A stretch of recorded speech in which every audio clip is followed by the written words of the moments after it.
Hey guys, Curtis Alexander. In this video, let's talk about some low thyroid supplements, in particular iodine and tyrosine. Now, I want to do this video because I have a fair amount of people coming to me with low thyroid and their naturopath or whomever suggests, well, we need to supplement with iodine, and then they do that, and then they either don't feel good, they don't notice an improvement, or things get worse. For example, I've had people coming to me say, hey, my TSH jumped up. So what is going on?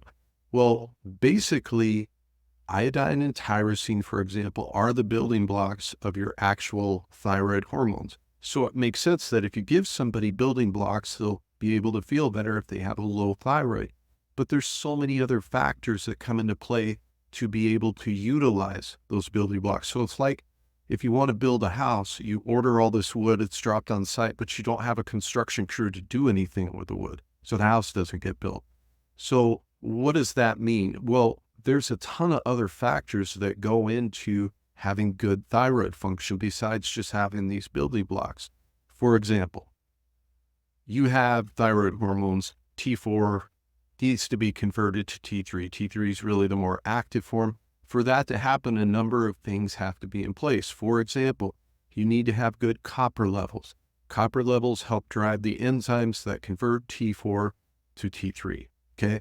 Without that, you're going to have issues. You also need good ceruloplasmin levels. Ceruloplasmin is basically a protein made in the liver. When it's made in the liver, it can help shuttle copper around, but it does something else that's really important.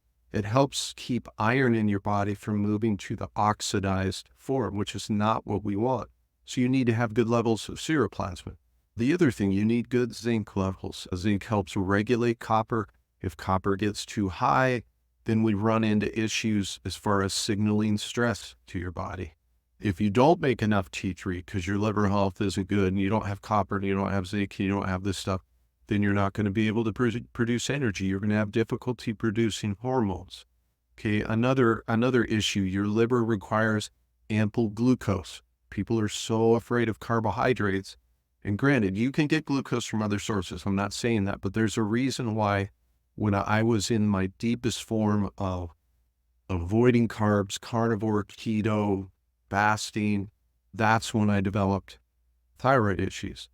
And because I was simply not having enough glucose to go around, so your body kicks in stress signals to do that. But when you have stress, your thyroid function goes down. So obviously in the last minute, I've listed 5, 6, 7 things that are required for good thyroid function outside of iodine, outside of tyrosine and having these building blocks. You need to fuel your body with the right foods to give you all these things. So you can't just supplement with iodine. You can't just supplement with zinc. You can't just supplement with copper. You're going to create imbalances in the body. The body is really made up of many, many systems, and they're all tied in together. So the best way to fuel your thyroid is to start at the bedrock, how you eat, your lifestyle. Those are 2 huge things. Now, I have other videos on how to do that, but I wanted to drive home the point that as more people come to me and they're supplementing with iodine and tyrosine and wondering why they're not feeling better, this is why you have to address the problem from a lifestyle and diet standpoint. You're not going to supplement your way out of a thyroid problem, okay?